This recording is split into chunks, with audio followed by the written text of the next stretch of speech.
الحمد لله وكفى وسلام على عباده الذين اصطفى أما بعد فأعوذ بالله من الشيطان الرجيم بسم الله الرحمن الرحيم الذين آتيناهم الكتاب يعرفونه كما يعرفون أبناءهم سبحان ربك رب العزة عما يصفون وسلام على المرسلين والحمد لله رب العالمين اللهم صل على سيدنا ومولانا محمد وعلى آل سيدنا ومولانا محمد وبارك وسلم اللهم صل على سيدنا ومولانا محمد وعلى آل سيدنا ومولانا محمد وبارك وسلم اللهم صل على سيدنا ومولانا محمد وعلى آل سيدنا ومولانا محمد وبارك وسلم حضور پاک صلی اللہ علیہ وسلم کی مبارک سیرت کا ذکر چل رہا ہے اور آج 26واں بیان ہے الحمدللہ۔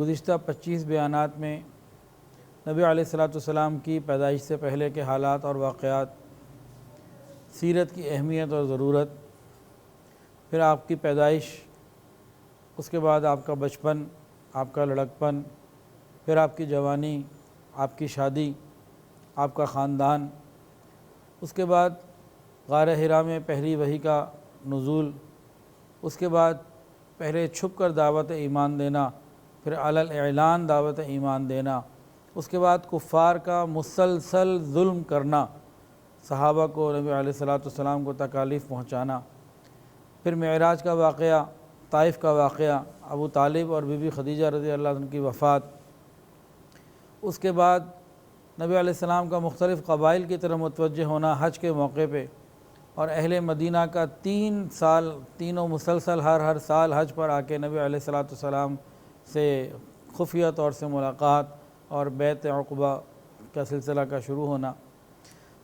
پھر ادھر سے نبی علیہ السلام نے حضرت معصب ابن عمیر رضی اللہ تعالی عنہ کو مکہ سے مدینہ بھیج دیا اہل مدینہ کی تربیت کے لیے، تعلیم کے لیے، اور مدینہ کے والوں کا بہت کثرت کے ساتھ قبیلہ اوس اور قبیلہ خزرج کا حلقہ بگوش اسلام ہونا، اسلام قبول کر لینا، مسلمان ہو جانا، اور ان کا انتظار نبی علیہ السلام کے کب مدینہ آئیں۔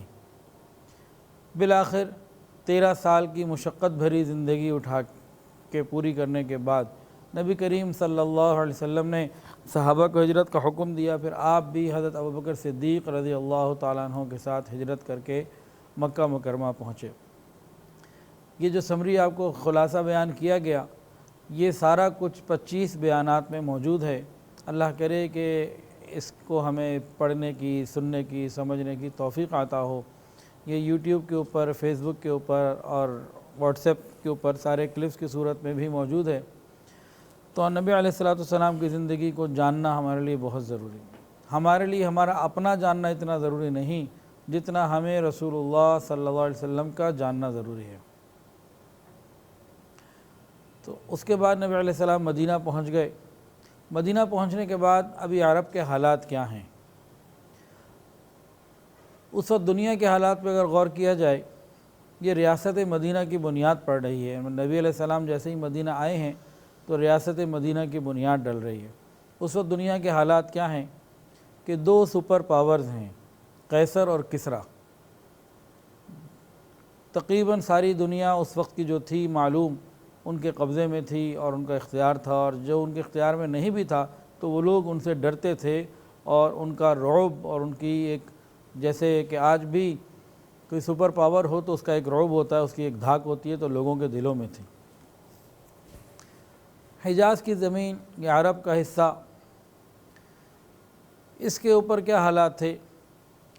یہاں قبائل تھے، اپنی اپنی مرضی تھی، جس کی لاٹھی اس کا بھینس کا قانون تھا، خون کے لیے تیار رہتے تھے، خون بہانا ان کا محبوب مشغلہ تھا، قافلوں کو لوٹتے تھے، چوریاں ہوتی تھیں، ڈاکے ڈلتے تھے، ظلم کا بازار تھا،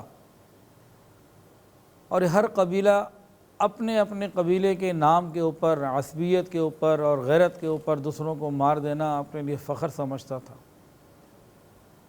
امن نام کی کہیں، امن اور امان نام کی کہیں کوئی چیز نہ تھی۔ یہ مختلف فرقوں میں، مختلف معاملات میں، مختلف چیزوں میں بٹے ہوئے تھے، اور آپس میں شدید ترین نفرتیں بھی تھیں اور شدید ترین لڑائیاں بھی تھیں، اور پورے عرب میں کہیں بھی امن اور امان نہ تھا، بے اطمینانی اور بے سکونی کی فضا تھی۔ ایک قبیلہ طاقتور ہوتا دوسرے کو مغلوب کر لیتا، مغلوب قبیلے کو پھر کبھی طاقت ملتی تو یہ پہلے کو جو ہے وہ مغلوب کرنے کی کوشش کرتا، یا ایک قبیلہ کسی کے اوپر حملہ کر کے دوسرے کو زیر کر لیتا تو یہ جو قبیلہ دب جاتا یہ کسی اور بڑے قبیلے کی گود میں بیٹھ کے پھر اس سے مقابلے کی فضا میں آتا۔ تو مستقل جنگیں، لڑائیاں، بد امنی کا دورہ تھا کہ نبی علیہ السلام نے مکہ مکرمہ میں 13 سال گزارے۔ اب جب مدینہ طیبہ تشریف لا رہے ہیں، مدینہ طیبہ پہنچ چکے ہیں، اب عرب کے حالات تھوڑے سے آپ کے سامنے رکھے گئے۔ مدینہ طیبہ میں یہود رہتے تھے جو کئی 100 سال پہلے آ گئے تھے، اور اسی لیے آئے تھے کہ ان کی کتابوں میں لکھا ہوا تھا کہ یہ وہ جگہ ہے جہاں نبی آخر الزمان تشریف لائیں گے، اور باقاعدہ انتظار میں تھے۔ اور اوس اور خزرج کے لوگ جو انصار مدینہ ہیں ان کو یہ کہتے تھے کہ دیکھو جیسے ہی وہ ہمارے نبی آ جائیں گے ہم ان پر ایمان لائیں گے اور پھر تمہیں سبق چکھائیں گے، پھر تمہیں مزہ جو ہے نا وہ آئے گا کہ کس طرح اللہ ہمیں عزت دیتا ہے اور غلبہ دیتا ہے۔ انصار مدینہ اہل کتاب تو نہ تھے، یہود اہل کتاب تھے، لیکن وہ ان کے علم کی وجہ سے ان کے رعب میں ہوتے تھے، اور یہودی جب بھی ہوتے ہیں آج بھی ہیں تو یہ سازشی قسم کے لوگ ہیں، بہتان لگانے والے لوگ ہیں، دنیا کی ظالم ترین مخلوق اگر کوئی ہے تو وہ یہ لوگ ہیں۔ اور اسلام سے دشمنی تو قرآن مجید کے اندر یہ بات موجود ہے، لَتَجِدَنَّ أَشَدَّ النَّاسِ عَدَاوَةً لِلَّذِينَ آمَنُوا الْيَهُودَ۔ اسلام سے اگر کسی کو سب سے زیادہ دشمنی ہے تو قرآن کا فیصلہ ہے کہ وہ یہودی ہیں۔ تو بہرحال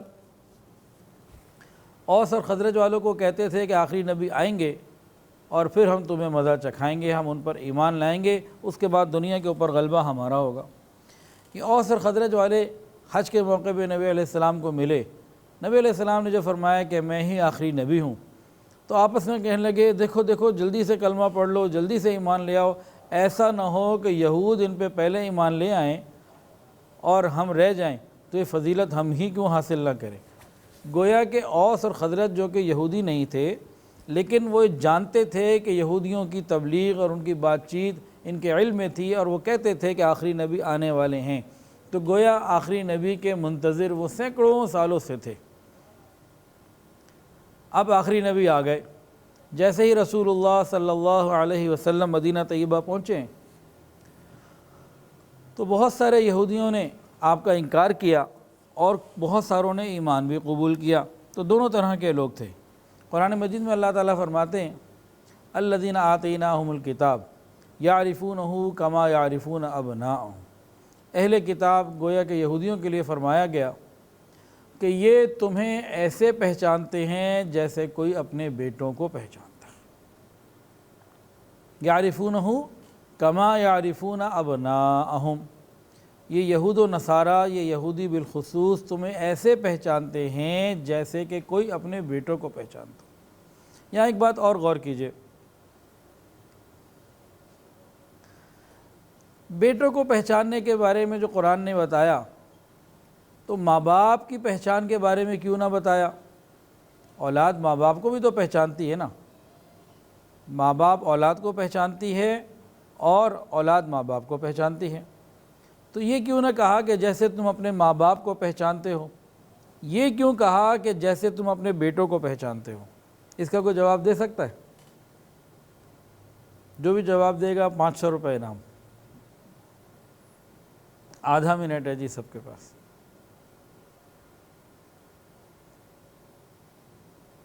یعرفونہ کما یعرفون ابناءہم، بتا دوں جی؟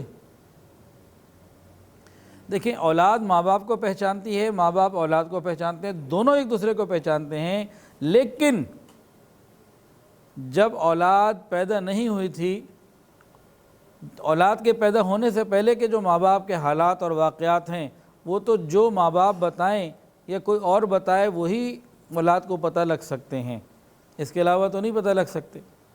لیکن اولاد جب پیدا ہوتی ہے اور ماں باپ کے ہاتھوں پروان چڑھتی ہے تو ماں باپ اس کی ہر چیز سے واقف ہوتے ہیں، حتیٰ کہ ماں باپ نے ان کے جسم کو پورا دیکھا ہوتا ہے، اور وہ جو خاص اعضاء ہوتے ہیں، پورا جسم ہوتا ہے، جو چھپانے والی جگہ ہوتی ہے وہ بھی دیکھی ہوتی ہے، اور اولاد نے تو ماں باپ کی بہت ساری باتیں نہیں جانی ہوتی، معلوم نہیں ہوتا۔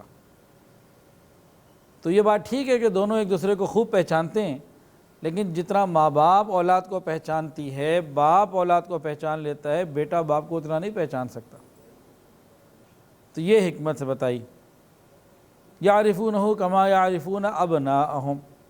اب جتنے بھی لوگ یہاں موجود ہیں اور ان کو اللہ نے بیٹے دیے ہوئے ہوں، اولاد دی ہوئی ہو، ان کے سامنے لاکھوں کے مجمع میں ان کا بیٹا آ جائے، وہ پہچان لیں گے کہ نہیں پہچانیں گے؟ لاکھوں کے مجمع میں اپنے بیٹے کو پہچان لیں گے نا۔ تو جس طرح آج میرے اور آپ کے لیے اپنی اولاد کو، سگی اولاد کو پہچاننا آسان اور یقینی ہے، بالکل اسی طرح یہودیوں کے لیے حضور پاک صلی اللہ علیہ وسلم کا پہچاننا اتنا ہی آسان ہے۔ یہ قرآن نے مثال دی ہے، میں تو اس کو واضح اس لیے کر رہا ہوں کہ کھل کے سامنے آ جائے کہ ان کے اندر فقط حسد تھا اور کچھ بھی نہیں۔ اب رسول اللہ صلی اللہ علیہ وسلم جو تشریف لائے ہیں تو ہر طرف قبائل ہیں، ہر طرف لڑائیاں ہیں، ہر طرف جو ہے نا وہ طبقاتی جنگ ہے، پورے عرب کے اندر کوئی ایکا نہیں، کوئی آپس کے اندر ایسی بات نہیں، پورے عرب کے اندر ایک لڑائی کا سما ہے، امن نام کی چیز کہیں بھی نہیں، بدامنی کا دورہ ہے۔ تو ان حالات میں نبی علیہ الصلوۃ والسلام مدینہ طیبہ تشریف لائے۔ ایک تو اس کو سمجھیں، اگلی بات اور سمجھنے والی ہے۔ آج کافر کہتے ہیں، سارے تو نہیں کہتے ہوں گے، بعض کہتے ہیں، الزام دیتے ہیں کہ اسلام تلوار کے زور سے پھیلا۔ آپ گزشتہ 25 بیانات میں تفصیل سنتے آئے ہیں اور نبی علیہ السلام اب مدینہ پہنچ چکے ہیں، تو بتائیں تلوار اسلام کے خلاف اٹھی یا اسلام کے لیے اٹھی؟ ظلم اسلام کے مسلمانوں پر ہوا یا مسلمانوں نے کیا؟ سب مسلمانوں پہ ظلم ہوا، آپ نے سہا، صحابہ نے سہا۔ اور یہ جو مدینہ طیبہ فتح ہوا، مدینہ طیبہ کو اور اہل مدینہ کو کون سی تلوار نے فتح کیا بھئی؟ ایک تلوار ہے، نبی کریم صلی اللہ علیہ وسلم کی محبت بھرے اعمال، آپ کے اخلاق، آپ کی محبت نے وہ کام کیا جو تلواریں بھی نہیں کر سکتی، آپ کے اخلاق نے وہ کام کیے جو تلواریں بھی نہیں کر سکتی تھی۔ تو پورا مدینہ اور اہل مدینہ یہ نبی علیہ السلام کے اعلیٰ اخلاق کی وجہ سے فتح ہوا۔ یاد رکھیں، دنیا تلوار کا مقابلہ کر سکتی ہے، اعلیٰ اخلاق اور اعلیٰ کردار کا مقابلہ نہیں کر سکتی۔ اعلیٰ اخلاق اور اعلیٰ کردار آج بھی جو اور جہاں پیش کرے گا اس کو عزتیں مل کے رہیں گی۔ ہم اپنے اخلاق کو اور اپنے کردار کو اعلیٰ بنائیں، پھر عزتیں ہماری ہیں، غلبہ ہمارا ہے، دلوں پہ فتح ہم کریں گے، دلوں کو فاتح ہم کریں گے، دلوں پہ حکومت ہم کریں گے۔ تو نبی علیہ السلام نے اپنے کردار سے اور اپنے اخلاق سے پورے مدینہ کو اور اہل مدینہ کو فتح کیا۔ اب نبی علیہ السلام آ گئے، گزشتہ بیان میں بتایا گیا تھا کن کے گھر میں ٹھہرے تھے، سب کو معلوم ہوگا، اس پہ کوئی انعام نہیں ہے، بتا دیں ویسے ہی۔ حضرت ابو ایوب انصاری رضی اللہ عنہ کے مکان میں ٹھہرے، اور تقریباً 7 ماہ تک، اگلے بیان میں اس کی تفصیلات انشاءاللہ آئیں گی کہ جب مسجد نبوی شریف کی ابتدا اور حجروں کا بنانا، وہ سب باتیں انشاءاللہ اگلے بیان میں آئیں گی۔ آج ہمارا جو ٹاپک ہے نا سیرت کے اندر، وہ کیا ہے؟ یعرفونہ کما یعرفون ابناءہم، کہ یہودیوں کو اللہ تعالیٰ نے کھلا چیلنج دے دیا تھا کہ دیکھو تم تو ان کو ایسے پہچانتے ہو جیسے اپنے بیٹوں کو پہچانتے ہو، نہیں مانتے، تمہارا یہ اپنا ذاتی بغض ہے، حسد ہے، عناد ہے، تمہاری تکبر کی اور انانیت کی باتیں ہیں، ورنہ حق تم پہ واضح ہے۔ اب اس کے لیے چند واقعات سن لیجئے جس سے یہ معلوم ہوگا کہ اللہ تعالیٰ نے جو فرمایا حق اور سچ ہے۔ نبی علیہ السلام جب مدینہ طیبہ میں رونق افروز ہوئے، یہودیوں کو اطلاع ملی، تو ان لوگوں نے اپنی باقاعدہ ایک میٹنگ کی، کونسل بلائی، بیٹھے، آپس میں مشورے ہوئے، اور وقتاً فوقتاً انہوں نے نبی علیہ الصلاۃ والسلام کے پاس آنا شروع کر دیا مختلف طریقوں سے۔ وہ جانتے تھے نبی علیہ الصلاۃ والسلام کا زمانہ قریب ہے اور آخری نبی آنے والے ہیں۔ تو ابن عائد فرماتے ہیں کہ علماء یہود میں سب سے پہلے آپ کی خدمت میں ابو یاسر ابن اخطب یعنی حیی ابن اخطب کا بھائی جو ہے وہ حاضر ہوا اور آپ کا کلام سنا، آپ کی بات چیت سنی، اللہ کا قرآن سنا۔ اس کے بعد فوراً وہ واپس گیا اور جا کے کہتا ہے میرا کہنا مانو تو تحقیق یہ وہی نبی ہیں جن کے ہم منتظر تھے، اب وہ آ چکے ہیں، ایمان لے آؤ۔ لیکن اس کا بھائی حیی ابن اخطب جو تھا وہ بڑا سردار تھا اور قوم اس کی مانتی تھی۔ اس نے کہا یہ ہو نہیں سکتا کہ ہم ان کی بات مان لیں اور یہ وہ نہیں ہیں۔ تو قوم نے حیی ابن اخطب کی بات کو مانا اور ابو یاسر کی بات کو رد کر دیا کہ یہ ذرا زور میں کم تھا، وہ زوراور تھا۔ تو پہلے ہی یہودی نے دیکھتے ہی مان لیا تھا، تو الگ بات ہے کہ وہ قبول ایمان نہ ہوا۔ اس کے بعد حدیث کے اندر آتا ہے کہ یہودیوں کا ایک مدرسہ تھا مدینہ طیبہ میں، بیت المدراس اس کا نام تھا۔ یہودی باقاعدہ وہاں جمع ہوئے، بیٹھے اور نبی علیہ الصلاۃ والسلام کے بارے میں بہت ساری تفصیلات سے ذکر کیے گئے کہ بھئی یہ مسئلہ آ گیا ہے، اس کو کیسے ہینڈل کریں۔ تو انہوں نے آپس میں مشورہ کیا کہ ہمیں نبی علیہ الصلاۃ والسلام کے پاس، وہ تو نبی نہیں مانتے تھے نا، کہ ہمیں اپنے لوگوں کو بھیجنا چاہیے اور تحقیق کرنی چاہیے کہ آخر یہ وہ نبی ہیں کہ نہیں۔ ہم اپنی کتابوں میں جو صفات پڑھتے ہیں، جو لکھی ہوئی ہیں، جو ہمیں ہمارے بڑوں نے بتائی ہیں، ہم مختلف علامات سے اور مختلف انداز سے ان کو پرکھیں گے۔ تو یہ ان لوگوں نے ایک مشورہ کیا، یہ نا وہ چلا دیجیے گا، ہلکا کر کے چلا دیجیے گا۔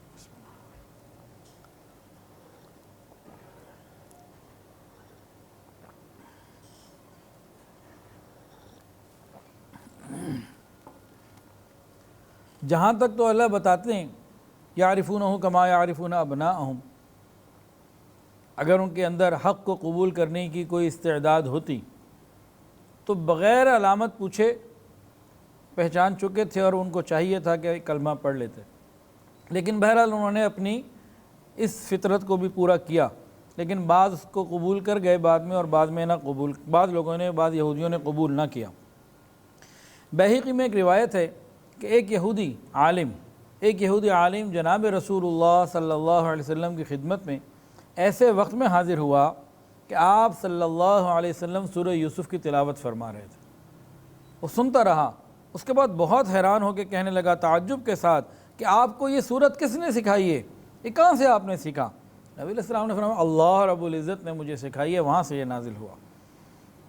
تو وہ یہودی عالم جو ہے فوراً اپنی جماعت میں یہودیوں میں گیا اور جا کے کہا کہ محمد صلی اللہ علیہ وسلم قرآن پڑھتے ہیں اور یہ وہ ایسی ہی کتاب نازل ہوتی ہے، وہی سب کچھ لگتا ہے جو تورات میں حضرت موسیٰ علیہ السلام پہ نازل ہوا۔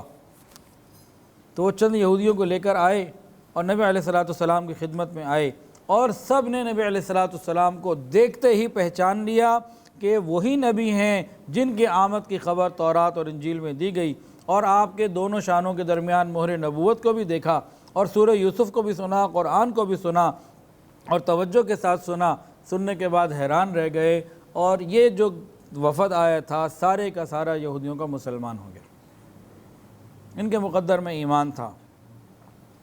ابن اسحاق اور بہقی نے ایک اور روایت بیان کی ہے کہ ایک مرتبہ نبی کریم صلی اللہ علیہ وسلم نے ایک یہودی عالم ابن سوریہ سے پوچھا کہ ابن سوریہ میں تجھے اللہ کی قسم دے کے ایک بات پوچھتا ہوں، کیا تورات میں یہ نہیں ہے کہ جو شادی شدہ زانی ہوگا اس کو سنگسار کیا جائے گا؟ کیا تورات میں تمہاری کتاب میں یہ نہیں لکھا؟ میں تمہیں اللہ کی قسم دے کے پوچھتا ہوں۔ تو یہودی عالم ابن سوریہ کہنے لگا کہ بے شک آپ ٹھیک کہتے ہیں، تورات میں یہی حکم ہے، اور یا ابو القاسم، اے ابو القاسم، واللہ اہل کتاب یعنی ہم لوگ اس بات کو خوب جانتے ہیں اور پہچانتے ہیں کہ آپ ہی نبی ہیں، لیکن آپ پر ہم حسد کرتے ہیں، اس حسد کی وجہ سے آپ پر ہم ایمان نہیں لے کے آتے۔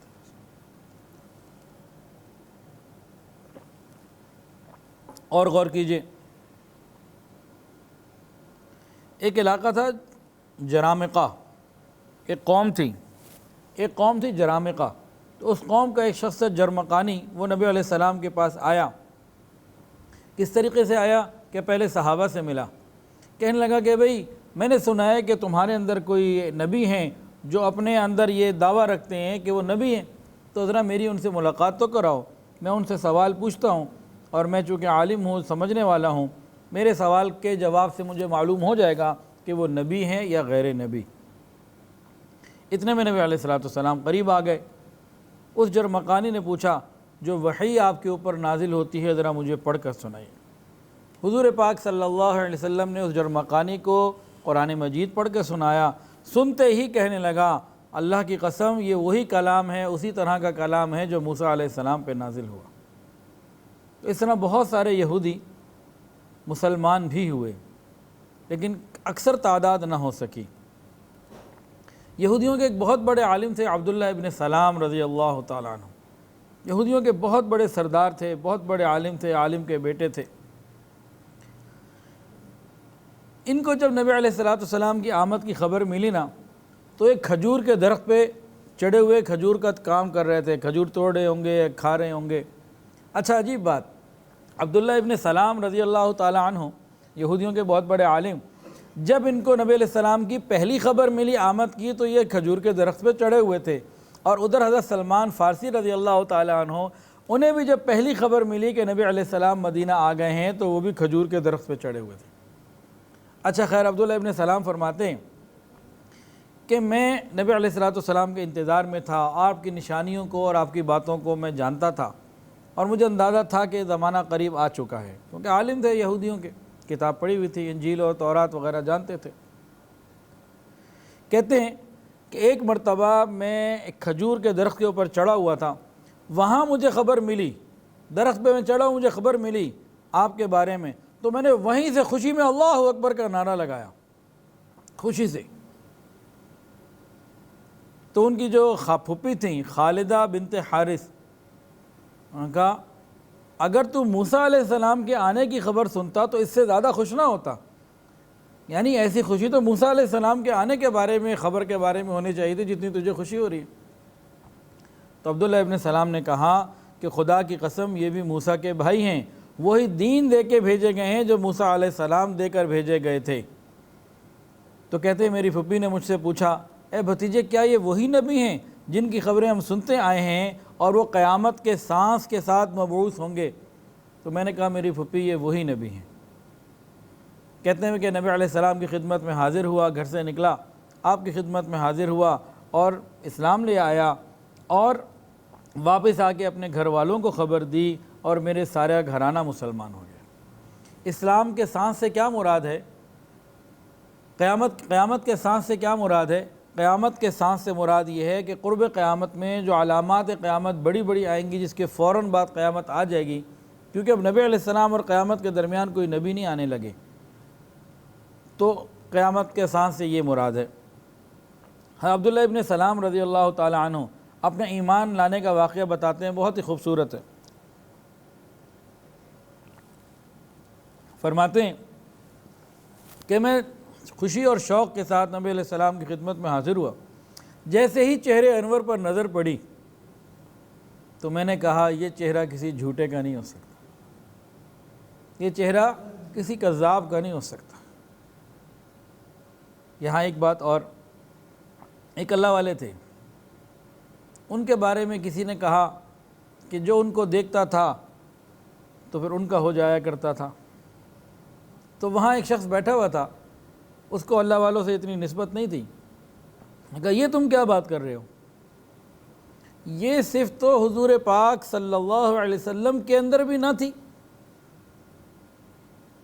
کہ جو تم کہتے ہو ان کو دیکھ کے ان کا ہو جاتا تھا. کتنے لوگ ایسے تھے انہوں نے نبی علیہ السلام کو نہیں دیکھا لیکن آپ کے نہ ہوئے.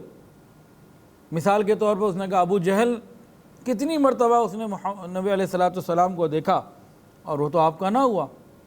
تو تم تو ان بزرگوں کو اللہ کے نبی سے بھی آگے بڑھا رہے ہو، کیا کر رہے ہو؟ آپ کو بات سمجھ میں آ گئی کہ اس اعتراض کرنے والے نے کیا اعتراض کیا؟ بات کرنے والے جو بزرگ تھے انہوں نے فرمایا کہ فلاں بزرگ کا چہرہ ایسا ہے جو ان کو دیکھتا ہے ان کا ہو جاتا ہے، کلمہ پڑھ لیتا ہے، قریب آ جاتا ہے۔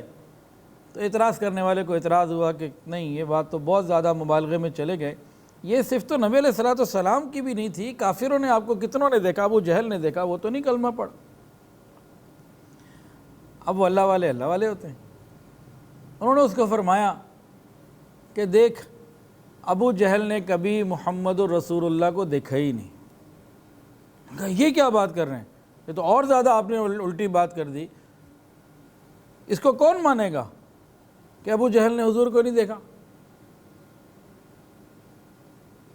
تو وہ اللہ والے فرمانے لگے کہ بات یہ ہے کہ ابو جہل نے جب دیکھا محمد ابن عبداللہ کو دیکھا، ایک مرتبہ بھی محمد الرسول اللہ کی نیت سے دیکھ لیتا کام بن جاتا، کہ جب دیکھا اعتراض کی نظر سے دیکھا، دشمنی کی نظر سے دیکھا، مخالفت کی نظر سے دیکھا، محبت کی نظر سے نہیں دیکھا۔ اگر محبت کی نظر سے دیکھتا، محمد ابن عبداللہ کی نظر سے تو دیکھا، محمد الرسول اللہ سمجھ کے دیکھ لیتا، اس کا کام بھی بن جاتا۔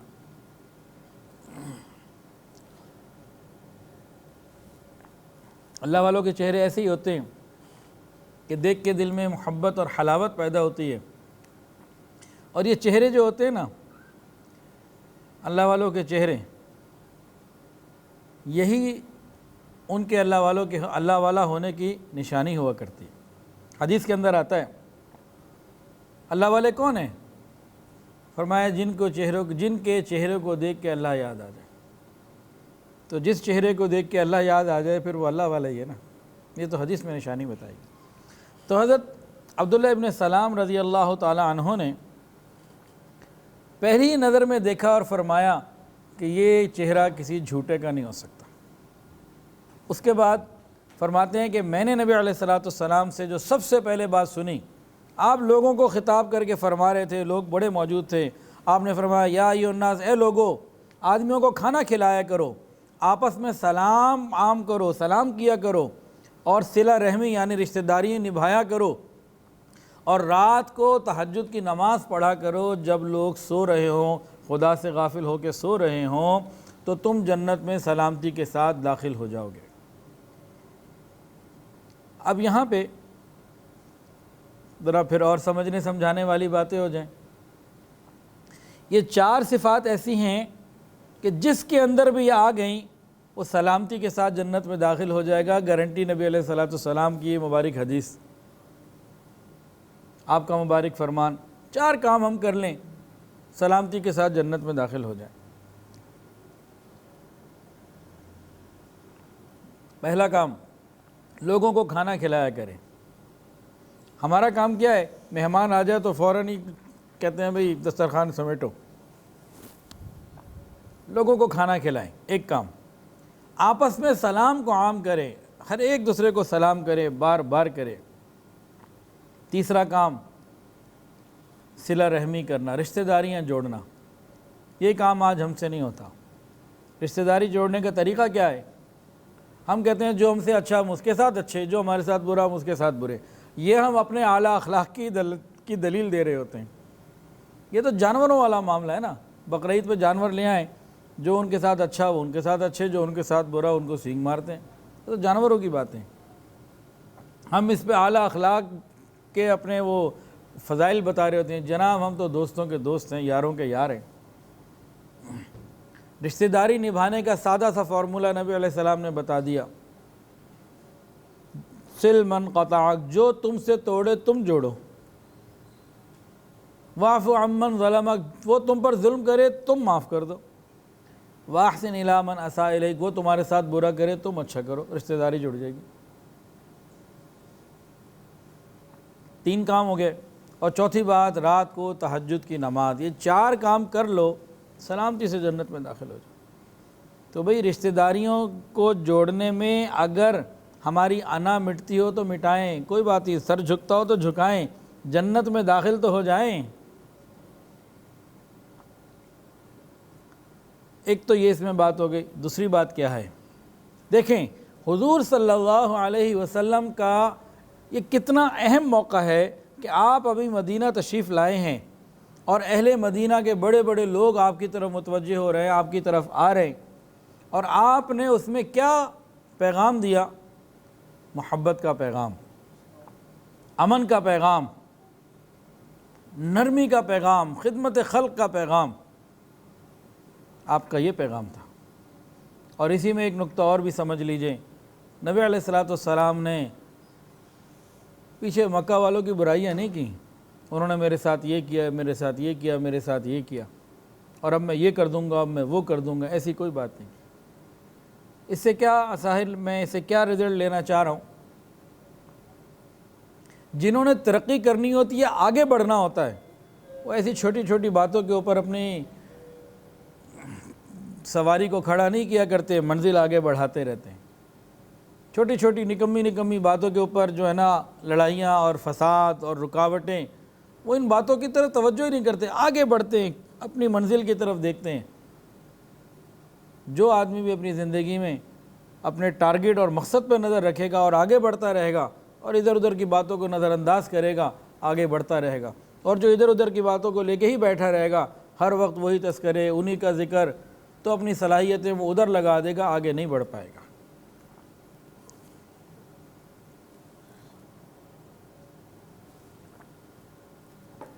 اچھا، عبداللہ ابن سلام رضی اللہ تعالیٰ مسلمان تو ہو گئے، انہوں نے نبی علیہ السلام کو ایک بڑی خوبصورت جو ہے نا وہ رائے دی۔ میں نے عرض کیا، یا رسول اللہ، اس سے پہلے کہ یہودیوں کو، میری قوم کو میرے ایمان لانے کا علم ہو جائے، آپ ایسا کریں کہ مجھے کسی جگہ پہ چھپا دیں اور یہودیوں کو بلائیں اور ان سے میرے بارے میں سوال و جواب کریں۔ یہ بڑے جھوٹے لوگ ہیں، گندے لوگ ہیں، بہتان لگانے والے ہیں، وہ تو خود یہودی تھے، ان میں رہے تو سب ان کی چیزوں کو جانتے تھے، تو انہوں نے کہا بڑے بہتان طراز لوگ ہیں اور غلط لوگ ہیں، تو آپ ذرا مجھے چھپائیں اور ان کو بلائیں، ان کو نہ پتہ ہو کہ میں اندر ہوں، اور ان کو بھی تو یہ نہیں پتہ کہ میں مسلمان بھی ہو چکا ہوں، آپ پر ایمان لا چکا ہوں، تو آپ ذرا ان کو بلا کے میرے بارے میں ذرا کیفیات معلوم کریں اور ان کو اللہ تعالیٰ کی طرف دعوت دیں، ایمان کی دعوت دیں۔ نبی علیہ السلام نے اس مشورے کو قبول فرمایا، انتظام کر لیا گیا اور ان کو پیچھے کسی جگہ چھپا دیا گیا، اور ادھر سے یہودیوں کو دعوت دی گئی، بلایا گیا کہ بھئی نبی نے بات کرنی ہے۔ جیسے یہود آئے، ان کا وفد آیا، تو حضور پاک صلی اللہ علیہ وسلم نے ان کو فرمایا کہ اے گروہ یہود، اللہ سے ڈرو، قسم ہے اس ذات پاک کی جس کے سوا کوئی معبود نہیں، تم خوب جانتے ہو کہ میں اللہ کا رسول ہوں، سچا ہوں اور حق لے کر آیا ہوں، بس اسلام لے آؤ۔ یہودی نے کہا ہم تو نہیں جانتے۔ آپ نے فرمایا تم خوب جانتے ہو کہ میں حق ہوں، ہم نہیں جانتے۔ آپ نے تیسری مرتبہ فرمایا کہ اللہ کو مان لو، مجھ پر ایمان لیا، اور تم خوب جانتے ہو مجھے۔ تیسری مرتبہ یہودیوں نے انکار کر دیا، ہم آپ کو نہیں جانتے۔ اس کے بعد نبی علیہ السلام نے فرمایا، اچھا یہ بتاؤ عبداللہ ابن سلام تم میں سے کیسا ہے؟ اب وہ تو ان کے سردار تھے، بڑے عالم تھے۔ اب یہودیوں کو یہ تو نہیں پتا کہ وہ اندر ہی چھپے ہوئے اور کلمہ پڑھ چکے ہوئے ہیں، تو کہنے لگے کہ وہ ہمارا سردار ہے اور ہمارے سردار کا بیٹا ہے، ہمارا سب سے بڑا عالم ہے اور سب سے بڑے عالم کا بیٹا ہے، ہم میں سب سے بہتر ہے اور سب سے بہتر کا بیٹا ہے۔ اب نبی علیہ السلام نے فرمایا، اگر عبداللہ ابن سلام کلمہ پڑھ لیں اور وہ ایمان لے آئیں تو کیا تم ایمان لے آؤ گے؟ اگر یہ ہو ہی نہیں سکتا کہ وہ کلمہ پڑھ لے۔ نبی علیہ السلام نے پھر فرمایا، اچھا اگر واقعی وہ پڑھ لے تو؟ کہا حاشا وکلا، ہو ہی نہیں سکتا، وہ کیسے اسلام لا سکتے ہیں، یہ ہو ہی نہیں سکتا۔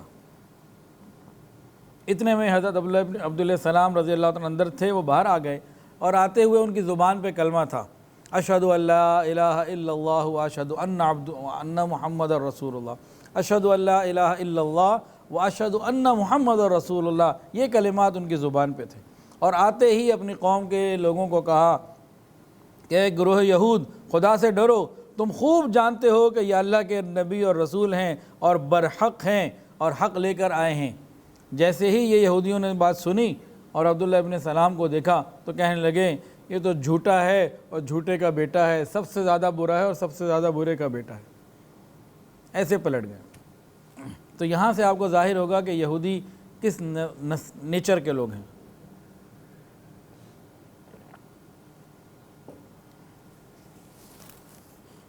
ایک اور یہودی عالم تھے، ان کا نام ہے میمون ابن یامین رضی اللہ تعالی عنہ۔ ان کا بھی واقعہ قریب قریب اسی قسم کا ہوا۔ یہ بھی سردار تھے اور وہاں پہ ایک عزت والے اور ذی اثر صاحب تھے۔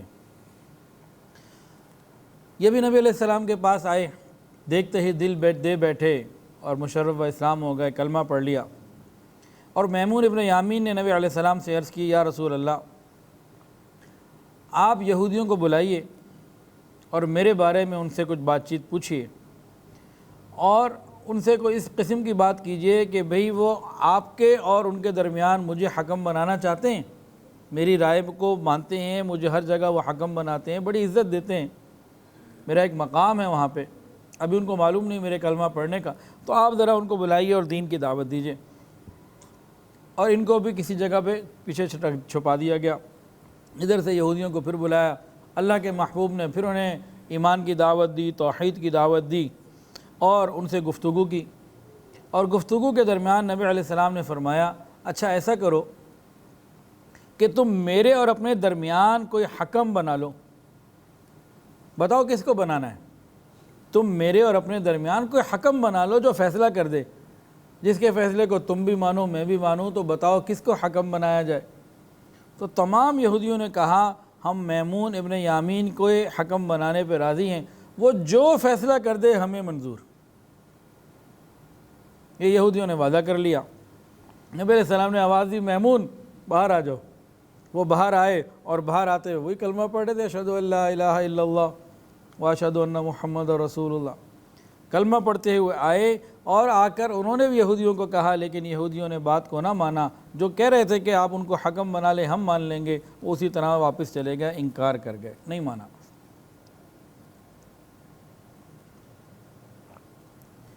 یہود کے بارے میں، نصارہ عیسائیوں کے بارے میں قرآن مجید کے اندر کیا ہے؟ وَلَن تَرْضَىٰ عَنْكَ الْيَهُودُ وَلَا النَّصَارَىٰ حَتَّىٰ تَتَّبِعَ مِلَّتَهُمْ۔ ہم یا ہماری حکومتیں انفرادی یا اجتماعی طور پر جتنا ان کی مانتے چلے جائیں، ان کا ڈوم اور کبھی ختم نہیں ہونا، ان کا ڈوم اور کبھی ختم نہیں ہونا، حتیٰ تتبع ملتہم، یہاں تک کہ اگر کوئی عیسائی یا یہودی ہی ہو جائے اس وقت تک وہ راضی ہونے والے نہیں ہیں۔ آج ان کو داڑھی والے، پگڑی والے، ذرا سنت لباس والے کھٹک رہے ہیں، یہ جب ختم ہو جائیں گے پھر کلمے والے بھی کھٹکیں گے، نماز پڑھنے والے، چاہے ان کے لباس اور طور طریقے انہی جیسے بن جائیں۔ تو جب تک کہ کوئی کلمہ پڑھنے والا ہے وہ اس سے راضی نہیں ہو سکتے، یہ قرآن کا فیصلہ ہے۔ اور آج جس طریقے سے دینی مدارس، مساجد، خانقاہوں اور تبلیغی مراکز کے لیے تکلیفیں اور معاملات بڑھائے جا رہے ہیں، پیدا کیے جا رہے ہیں، اور ابھی یہ جو ایک وقف املاک کے بارے میں نیا قانون جو بنا، تو اس سے بعض علماء کہتے ہیں کہ بس پھر مدارس کا نظام ہی اس ملک سے مٹ جائے گا اگر اس پر عمل ہو گیا، تو ہم تو بہت برے طریقے سے دین سے دور ہوتے چلے جا رہے ہیں۔ لیکن یہود و نصارہ کبھی راضی ہونے والے نہیں ہیں، یہ قرآن کا فیصلہ ہے، کچھ بھی کر لیں ڈوم اور کبھی ختم نہیں ہو سکتا۔ ہاں ہمیں اگر کلمہ ہی نہیں پسند، اسلام ہی نہیں پسند، تو پھر تو وہ راضی ہو جائیں گے، ورنہ راضی نہیں ہو سکتا۔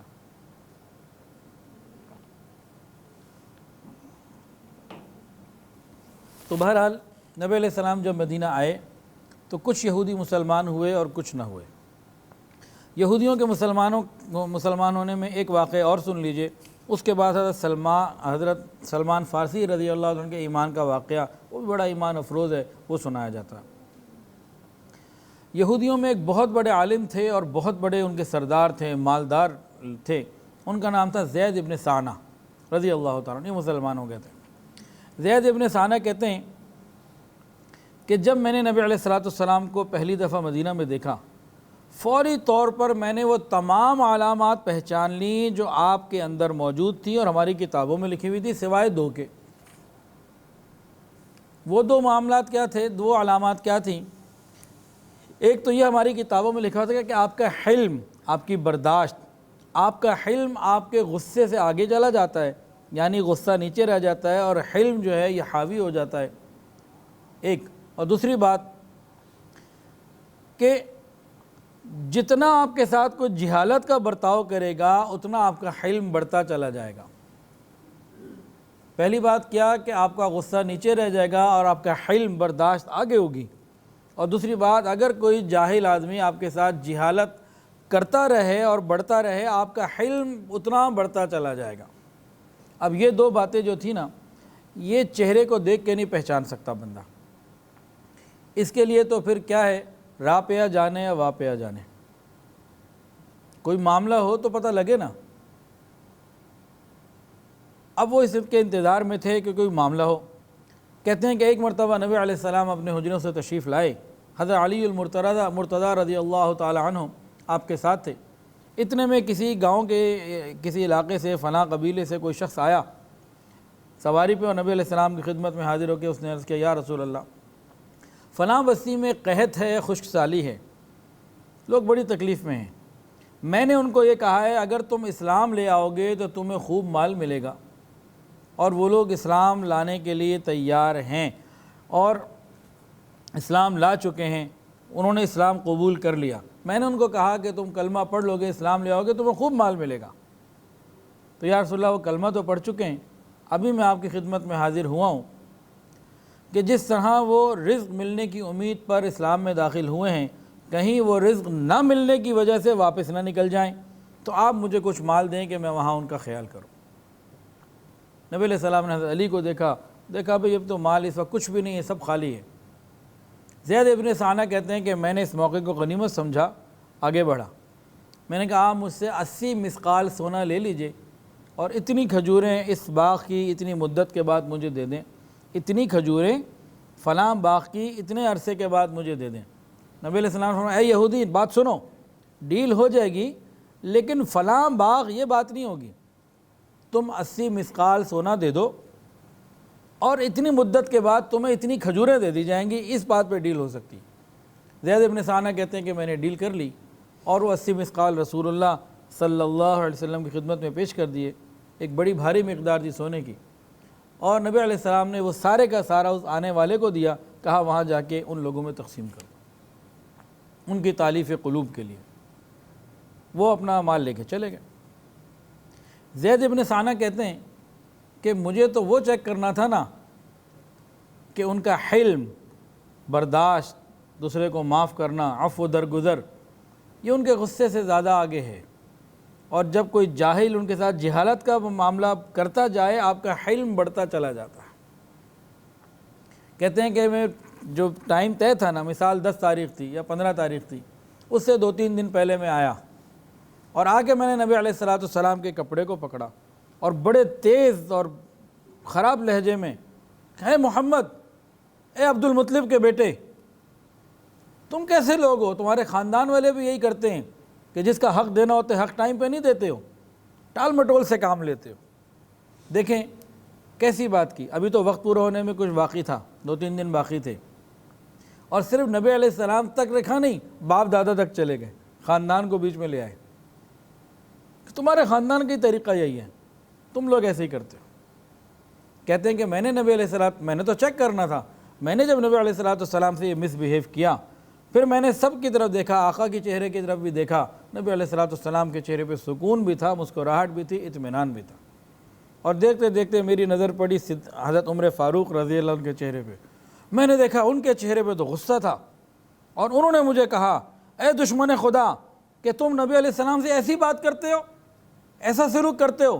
اگر مجھے تمہارے اس قرض کا لحاظ نہ ہوتا ابھی تمہاری گردن اتار دیتا. عین غصے کے عالم میں بھی دوسرے کے حق کی ادائیگی کا خیال یہ اسلام ہے. ہماری والا اسلام کوئی نہیں کہ جس سے غصہ ہے اس کا سب کچھ ہی حلال سمجھتے ہیں. کتنی مرتبہ ہم جس سے غصہ ہو اس کا حق نہیں دیتے. یہ اسلام نہیں ہے. کیا فرمایا حضرت عمر فاروق نے کتنی بڑی گستاخی کی زید ابن ثانہ نے. فرمایا کہ دیکھ اگر تیرے حق کا لحاظ نہ ہوتا تو میری تلوار ہوتی تیری گردن میں اتار دیتا. کہتے ہیں میں نے دوبارہ چہرے انور پہ نظر ڈالی حضور پاک صلی اللہ علیہ وسلم کی طرف، تو نبی علیہ السلام نے بڑے ہی پرسکون انداز میں، بڑی ہی محبت کے ساتھ حضرت عمر فاروق کو مخاطب ہوئے اور فرمایا عمر، تمہیں تو ایسا کرنے کے بجائے ایک اور چیز کی ضرورت تھی، تم مجھے کہتے، مجھے نصیحت کرتے کہ حق ادا کریں، اس کو نصیحت کرتے کہ اچھے انداز سے مطالبہ کرو۔ اللہ اکبر کبیرہ، کہ عمر تمہیں تو چاہیے تھا کہ مجھے نصیحت کرتے، مجھے کہتے کہ بھئی حق ادا کریں، اور اس کو نصیحت کرتے کہ بھئی اچھے طریقے سے مطالبہ کرتے ہیں، یہ طریقہ ٹھیک نہیں ہے۔ تو اے عمر اٹھو اور اس کو اتنا جو ہم نے دینا تھا وہ ادا کرو، اور 20 سا مزید ادا کرو جو تم نے ان کے ساتھ سختی کا معاملہ کیا۔ زید ابن ثانہ کہتے ہیں کہ میں اٹھا، حضرت عمر کے ساتھ گیا، جتنا میرا وزن مجھے طے تھا نا اس ڈیل کے تحت وہ مجھے دے دیا گیا، اس کے بعد مزید 20 سا تولا گیا اور وہ مجھے پیش کر دیا گیا۔ میں نے کہا یہ کیا ہے؟ تو حضرت عمر نے فرمایا کہ بھئی نبی علیہ السلام نے یہ اس بات کا ہمیں حکم دیا ہے، تمہیں دینے کے لیے مجھے حکم دیا کہ میں نے تمہارے ساتھ جو سختی کی تھی اس کے بدلے میں یہ، تاکہ اس کا مداوع ہو جائے۔ ہم نے جو ماں باپ کے دل دکھائے، گھر میں بیوی کے دل دکھائے، کبھی ہم نے کمپنسیشن دیے؟ کتنی مرتبہ ہماری زبان سے، ہمارے انداز سے ہمارے قریبی رہنے والے، ان کو تکلیفیں ہوتی ہیں، ان کے دل ٹوٹ جاتے ہیں، بعض مرتبہ آنکھوں سے آنسو آ جاتے ہیں، کبھی ہم نے سوچا کہ ان کا دل کیسے رکھنا ہے؟ نبی علیہ السلام یہودی کا خیال کر رہے ہیں، یہودی مسلمان نہیں۔ ہم تو گھر میں ماں باپ کا، بھائیوں کا، بیویوں کا خیال نہیں کرتے، نیک پاکیزہ بیویوں کا ہم خیال نہیں کرتے۔ بھئی انسان ہے، غلطی ہو جاتی ہے، غصہ آ سکتا ہے، کوئی بندہ بول سکتا ہے، لیکن کسی وقت اس کا مداوع بھی تو کر سکتا ہے نا۔ لیکن ہماری زندگیوں میں یہ حلم نہیں۔ نبی علیہ السلام نے ان کو 20 سا زیادہ دلوائی۔ اب زید ابن ثانہ نے حضرت عمر سے پوچھا، عمر جانتے ہو میں کون ہوں؟ کہ نہیں میں تو تمہیں نہیں جانتا۔ انہوں نے کہا میں زید ابن ثانہ ہوں، یہود کا بہت بڑا عالم ہوں۔ تو حضرت عمر نے پوچھا جب تم عالم ہو تو تم نے حرکت کیوں کی؟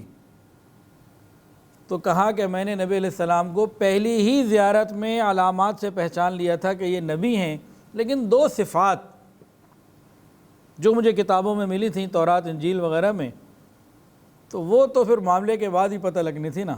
ایک تو یہ کہ ان کا حلم ان کے غصے سے بڑھا ہوا ہے، اور دوسرا یہ کہ جاہل ان کے ساتھ جہالت کا معاملہ بڑھاتا چلا جائے، جاہل جہالت میں آگے بڑھتا چلا جائے، ان کا حلم اور بڑھتا چلا جاتا۔ تو یہ دونوں چیزیں مجھے چیک کرنی تھیں، اسی لیے میں ڈیٹ سے پہلے بھی آیا، یہ سارا طرز عمل اختیار کیا۔ اب عمر تم گواہ ہو جاؤ،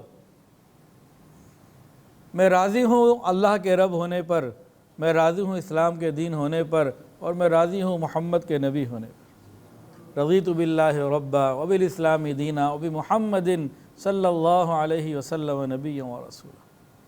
پھر کہنے لگے کہ میں صرف عالم ہی نہیں، میں بہت بڑا مالدار بھی ہوں، اور میں بھی یہ ارادہ کرتا ہوں کہ اپنے آدھا مال امت محمدیہ کے اوپر وقف کرتا ہوں۔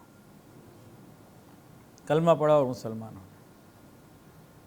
یہاں ایک بات اور سن لیجئے، جناب نبی کریم صلی اللہ علیہ وسلم کے اخلاق تو ایسے تھے کہ آپ کے اخلاق کی وجہ سے یہودی آپ کے ہو گئے، جو غیر تھے وہ اپنے ہو گئے، جو بیگانے تھے وہ دیوانے ہو گئے، اور ہمارے اخلاق کیا ہے؟ ہمارے اپنے نہ ہو سکے۔ آپ کے اخلاق نے یہود و نصارہ کو، مشرکین کو، دشمنوں کو اپنا کر لیا، ہم تو اپنے اپنوں کو اپنا نہ کر سکے۔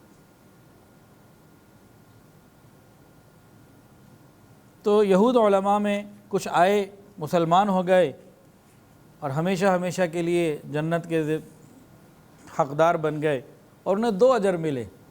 حضرت موسیٰ علیہ السلام پہ ایمان لانے کا بھی ملا، محمد الرسول اللہ صلی اللہ علیہ وسلم خاتم الانبیاء پہ بھی ایمان لانے کا ملا۔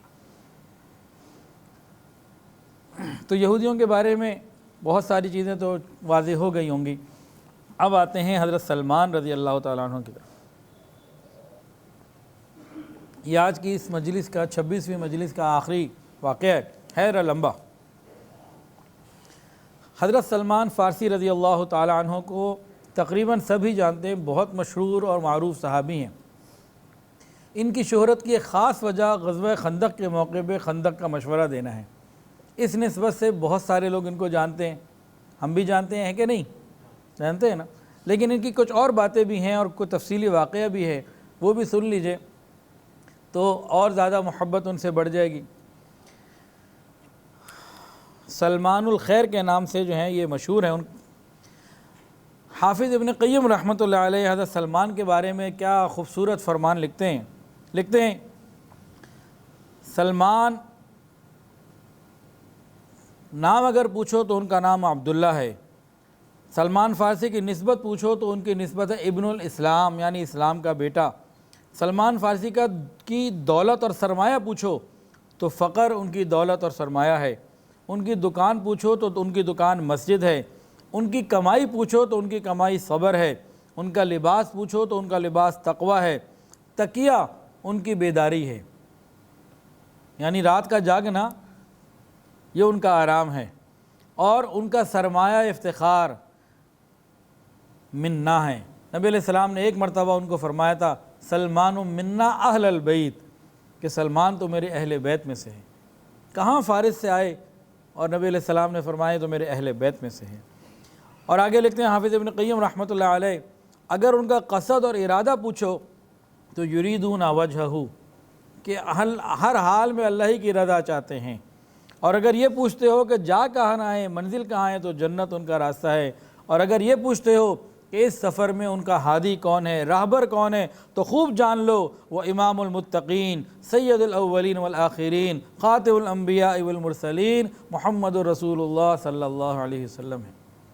یہ تعریفی کلمات حافظ ابن قیم رحمۃ اللہ علیہ نے ان کے بارے میں فرمائے۔ حضرت سلمان فارسی رضی اللہ تعالی عنہ یہ فارس ایران کے ایک علاقے قصبہ تھا جئی، وہاں کے رہنے والے تھے اور رائل فیملی میں سے تھے، شاہان فارس کے خاندان میں سے تھے۔ اگر کوئی حضرت سلمان فارسی سے پوچھتا کہ آپ کس کے بیٹے ہو تو وہ کہتے انا سلمان ابن الاسلام، سلمان ابن الاسلام، میں سلمان ہوں اور اسلام کا بیٹا ہوں۔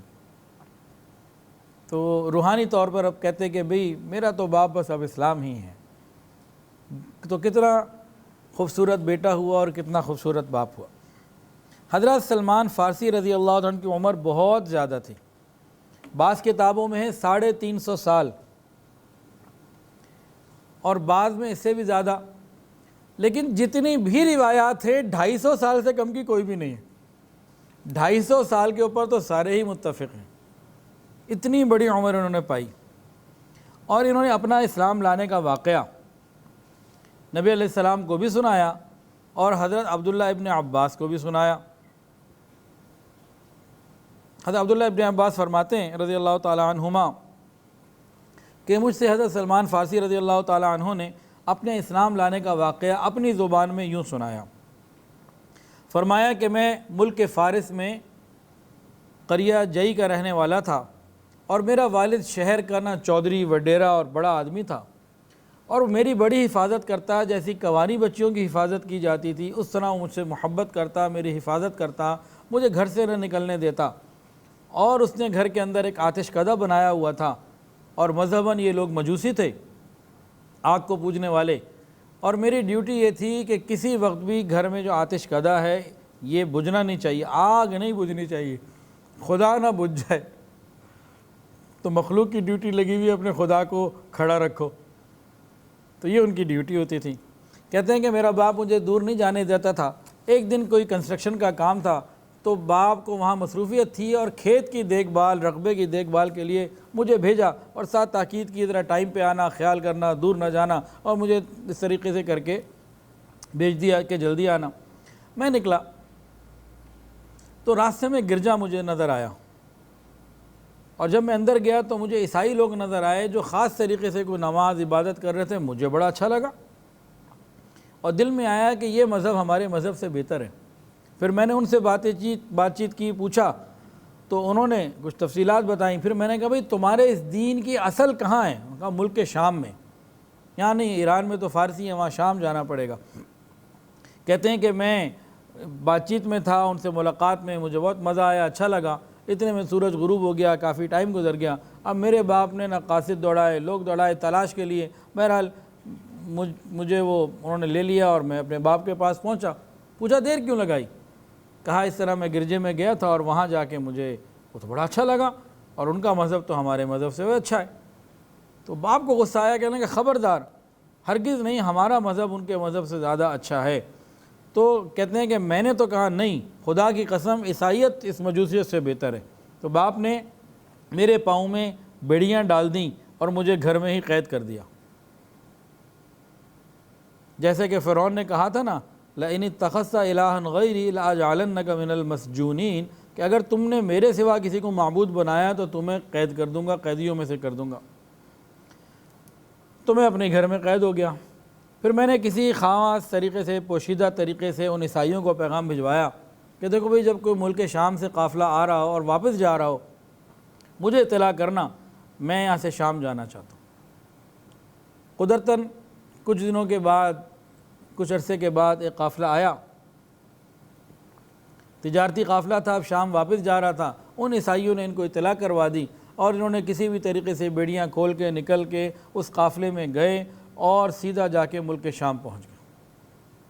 اب ملک شام جب پہنچے تو وہاں جا کے انہوں نے لوگوں سے پوچھا، بتاؤ بھائی عیسائی دنیا میں اس وقت سب سے بڑا عالم کون ہے تمہارا؟ تو لوگوں نے ایک پادری کا نام بتایا۔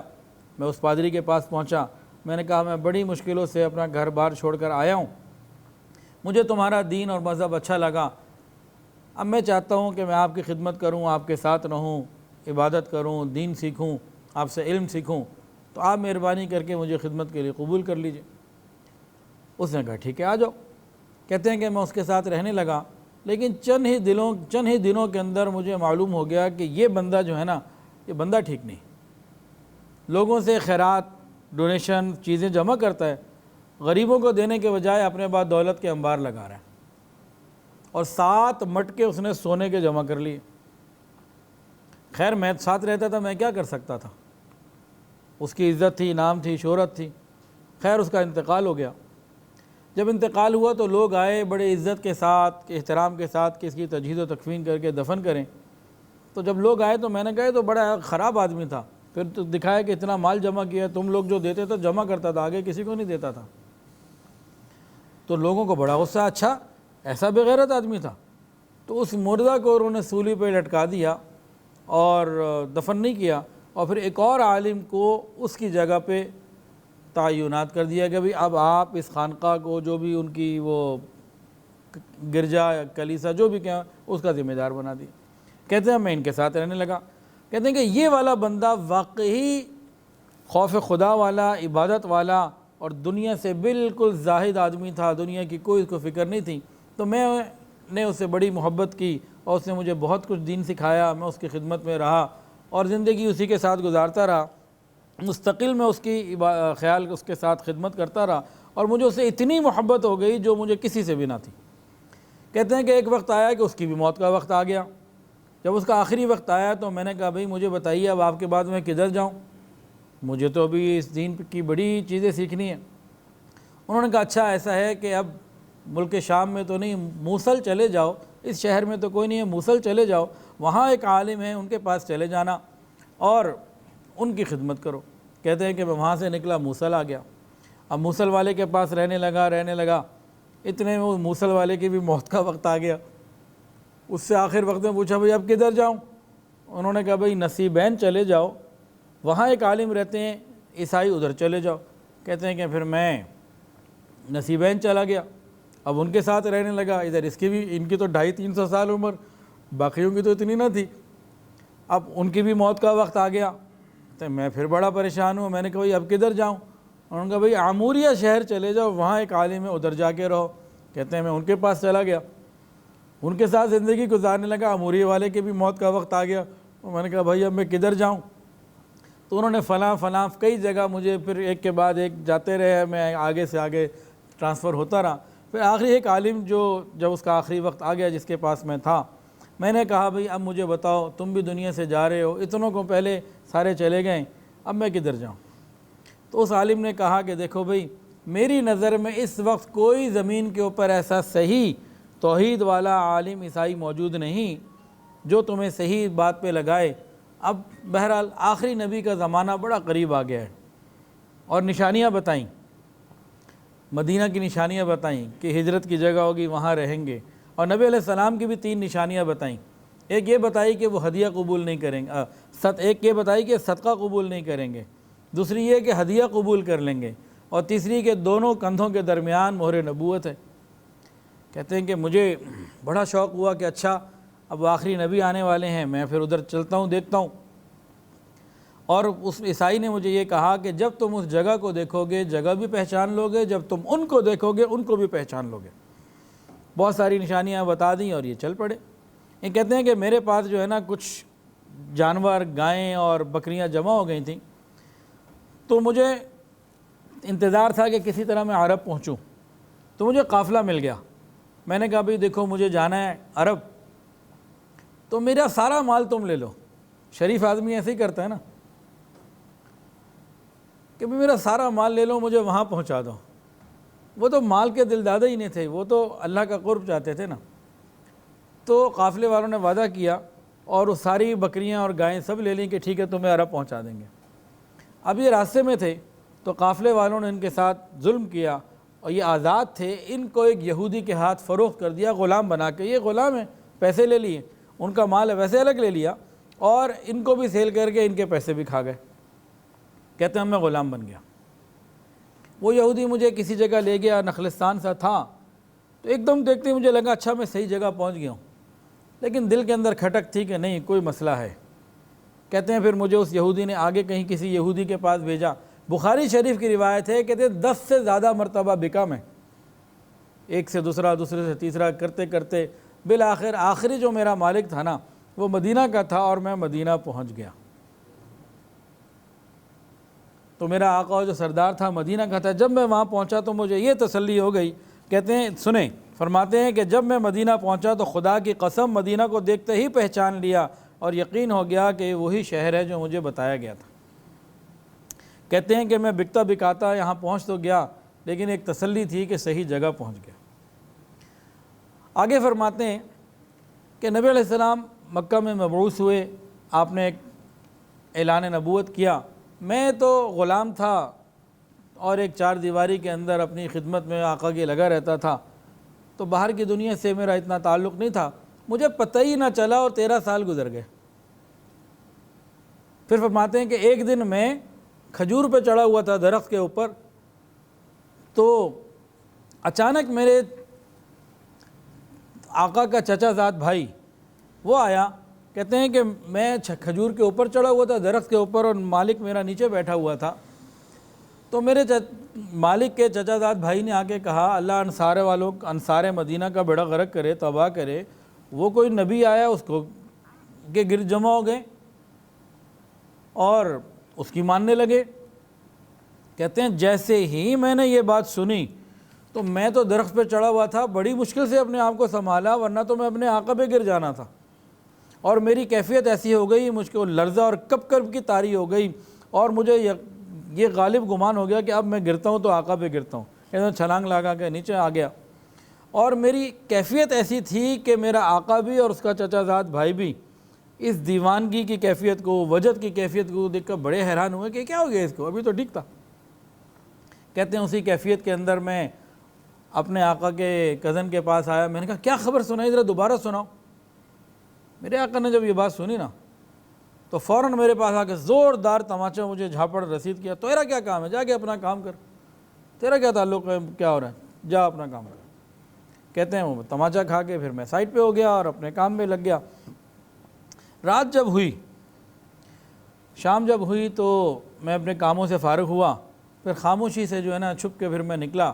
کچھ میرے پاس چیزیں موجود تھیں، کوئی پیسے یا کھجوریں وغیرہ میری اپنی تھیں جو مجھے مزدوری میں جمع ہوئی تھیں۔ میں گیا اور قبا پہنچا۔ نبی علیہ السلام اس وقت قبا میں تھے اور آگے نہیں آئے تھے، تو پہلی ملاقات میری نبی علیہ السلام سے قبا میں ہوئی، اور میں نے نبی علیہ السلام سے ملنے کے بعد عرض کیا یا رسول اللہ، مجھے یہ معلوم ہوا ہے کہ آپ کے پاس بھی کچھ نہیں، آپ کے ساتھیوں کے پاس بھی کچھ نہیں، یہ صدقے کا مال قبول کر لیجیے۔ نبی علیہ السلام نے فرمایا کہ بھئی میں تو صدقہ نہیں استعمال کرتا، ہاں ساتھیوں میں غربا میں کہا ان کو دے دو، تو دل ہی دل میں کہنے لگے ایک نشانی تو پوری ہو گئی، 3 بتائی تھی نا، اور بھی علامات تھیں موٹی موٹی، 3 بتائیں، صدقہ نہیں لیتے، ہدیہ لیتے ہیں اور مہر نبوت۔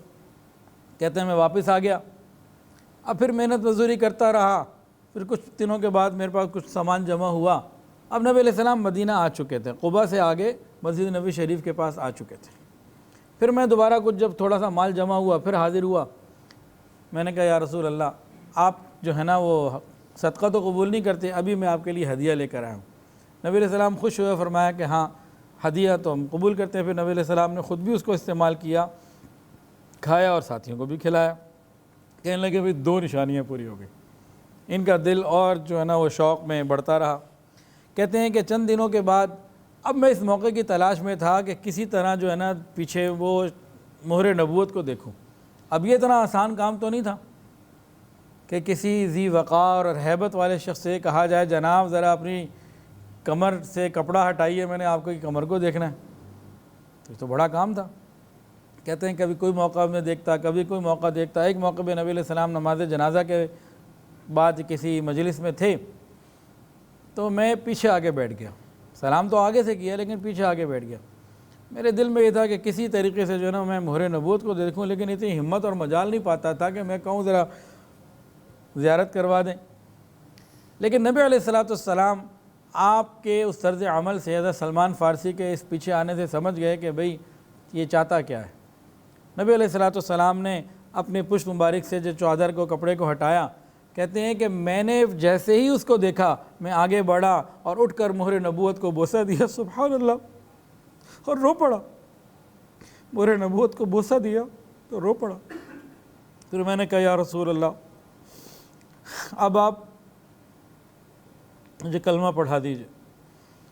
پھر عبداللہ ابن عباس کو انہوں نے کہا کہ جس طرح تمہیں میں یہ واقعہ سنا رہا ہوں، میں نے اس وقت نبی علیہ السلام کو مجلس میں بیٹھ کے صحابہ کی موجودگی میں اپنا پورا واقعہ اسی طرح تفصیل سے بیان کیا۔ پھر اسی وقت مسلمان ہو گئے۔ کہتے ہیں کہ نبی علیہ السلام بہت مسرور ہوئے، خوش ہو گئے، اور میں اپنے آقا میں تو غلام تھا، میں آقا کی خدمت میں مشغول ہو گیا۔ اس غلامی اور خدمت کی وجہ سے میں غزوہ بدر اور غزوہ احد میں شریک نہ ہو سکا۔ پھر ایک موقع ایسا تھا، نبی علیہ السلام نے مجھ سے کہا سلمان اپنے آقا سے کتابت کر لو۔ کتابت یہ ہوتی ہے کہ کوئی غلام اپنے آقا کو یوں کہے کہ بھئی میں کچھ محنت مزدوری کر کے آپ کو کسی بھی طریقے سے مال لا کے دے دیتا ہوں، آپ کتنا مال چاہتے ہیں میرے عوض کہ اس کا میں انتظام کروں، آپ وہ مال لے لیں اور مجھے آزاد کریں۔ تو نبی علیہ السلام کے حکم کے اوپر وہ گئے اور اپنے آقا کو کہا یہودی کو کہ مجھ سے کتابت کر لو۔ یہودی کو یہ تو اندازہ ہو چکا تھا کہ یہ مسلمان ہو چکے ہیں، اور اس نے ایک بہت بڑی قیمت رکھی۔ اس نے کہا دیکھو 300 کھجور کے پودے ایسے ہوں جب وہ پودے لگاؤ اور وہ جب پھل دے دیں، یعنی کئی سال تو اس میں لگیں گے۔ اور دوسرا کہا کہ 40 اوقیہ سونا دو، ایک بہت بڑی اماؤنٹ مانگی۔ کہتے ہیں میں بڑا پریشان، اتنا کچھ مانگ لیا۔ میں نبی علیہ السلام کی خدمت میں حاضر ہوا، میں نے کہا یا رسول اللہ کتابت کے لیے وہ راضی ہے لیکن کنجوس اتنا ہے، 40 اوقیہ سونا مانگا ہے، اور اس کے علاوہ کہتا ہے کہ کھجور کے 300 درخت لگاؤ اور جب وہ پھل دے دیں تب۔ یہ 2 شرائط ہیں، خالی 300 درخت بھی نہ ہوں، درخت لگانے کے بعد جب وہ پھل دے دیں۔ نبی علیہ السلام نے فرمایا کہ ڈن، یہ ڈیل تم طے کرو، اللہ خیر کرے گا۔ پھر نبی علیہ السلام نے صحابہ سے فرمایا بھئی ان کے لیے 300 کھجور کے پودے جمع کرو۔ کسی نے 10 دیے، کسی نے 15، کسی نے 25، کسی نے 30، اس طرح سب نے کر کے 300 جو ہے نا وہ کھجور کے پودے جمع ہو گئے۔ پھر نبی علیہ السلام نے سلمان کو فرمایا کہ جاؤ ان 300 پودوں کے لیے جو ہے نا وہ کھدائی کرو اور تیاریاں کرو۔ انہوں نے ساری تیاریاں کر لیں، آ کے آقا کو عرض کیا نبی علیہ السلام کو۔ نبی علیہ السلام تشریف لے گئے، اپنے مبارک ہاتھوں سے وہ 300 درخت لگائے۔ وہ باغ آج بھی مدینہ طیبہ میں موجود ہے۔ اب وہ جو درخت کے پھل آتے تھے کافی عرصے کے بعد، وہ بھی 1 سال بھی نہ گزرا تھا، درخت پہ پھل آ گئے۔ تو ایک شرط تو اس کی پوری ہو گئی. اس نے کہا جی دیکھیں 300 بھی ہیں اور درخت بھی آ گیا. حضرت سلمان نے ان کو بتایا. اب مسئلہ تھا 40 اوقیہ سونے کا، ایک بہت بڑی اماؤنٹ تھی. خیر وقت گزرتا رہا. ایک دن نبی علیہ السلام کے پاس ایک شخص آیا اور اس نے ایک انڈے کے مقدار میں سونا نبی علیہ السلام کو پیش کیا. نبی علیہ السلام نے وہ جب سونا آیا کہا وہ مسکین فارسی کہاں ہیں؟ سلمان کدھر ہے، اس کو بلاؤ. ان کو اطلاع دی گئی، یہ نبی علیہ السلام کی خدمت میں حاضر ہوئے. نبی علیہ السلام نے وہ انڈے جتنا سونا مجھے کہا کہ دیکھو جاؤ یہ 40 اوقیہ جو اس نے اتنا سونا مانگا یہ دے دو. کہتے ہیں کہ یہ تو اتنا سا ہے، یہ تو پورا نہیں ہوگا. نبی علیہ السلام نے فرمایا کہ تم جاؤ یہ پورا ہو جائے گا. ایک معجزہ وہ تھا کہ کھجور نے جلدی پھل دے دیا، اور دوسرا یہ کہ ایک انڈے کی مقدار کے برابر سونا تھا. وہ کہہ رہے ہیں تو تھوڑا، یہ تو پورا نہیں ہوگا. کہا نہیں جاؤ تم پورا ہو جائے گا. اب انہوں نے وہ سونا لیا، خوشی خوشی اپنے آقا کے پاس پہنچے. کہا دیکھ بھائی ایک کام تو وہ ہو گیا، دوسرا 40 اوقیہ چاہیے، یہ لو 40 اوقیہ. نے کہا 40 ہو ہی نہیں سکتا. نے کہا جی تول لو. اب اس نے جناب ترازو منگوایا، تولا تو پورے 40. کو یقین نہیں آیا. کہ یہ کیا ہے بھائی؟ اس نے دوبارہ کیا، 3 دفعہ کیا. کئی مرتبہ کرنے کے بعد اس کو یقین آ گیا کہ ہاں واقعی پورا 40 ہے. تو اس کے بعد ان کا قرضہ ادا، وہ جو ڈیل تھی وہ پوری ہو گئی. ان کو غلامی سے یہودی کی غلامی سے آزادی ملی. نبی علیہ السلام کے غلام تو پہلے ہی بن چکے تھے، اب مکمل نبی علیہ السلام کی غلامی میں آ گئے. اور فرماتے ہیں کہ اس کے بعد میں غزوہ خندق میں شریک ہوا، پھر تمام غزوات میں نبی علیہ السلام کے ساتھ رہا. تو یہ حضرت سلمان فارسی رضی اللہ تعالی عنہ کے ایمان لانے کا واقعہ. تو نبی علیہ السلام جب مدینہ میں آئے تو سب سے پہلے یہ اہل مدینہ کے اندر جو یہودی تھے ان کا آنا، بعض کا قبول کرنا، بعض کا قبول نہ کرنا. زید ابن ثانہ اور حضرت سلمان فارسی رضی اللہ عنہ کے واقعات اس طریقے سے ایمان لانے کے پیش آئے. تو اب ہم انشاءاللہ آئندہ کی مجلس میں آئندہ بدھ کو مسجد نبوی شریف کی تعمیر، جگہ کی خریداری اور اس طرح کی تفصیلات کو انشاءاللہ تعالی ذکر کریں گے. وآخر دعوانا ان الحمدللہ رب العالمین. ویڈیو کے نیچے سبسکرائب کے بٹن پہ کلک کریں، بیل کے آئیکن پہ کلک کیجئے تاکہ ہر نئی ویڈیو کی نوٹیفیکیشن آپ کو مل جائے.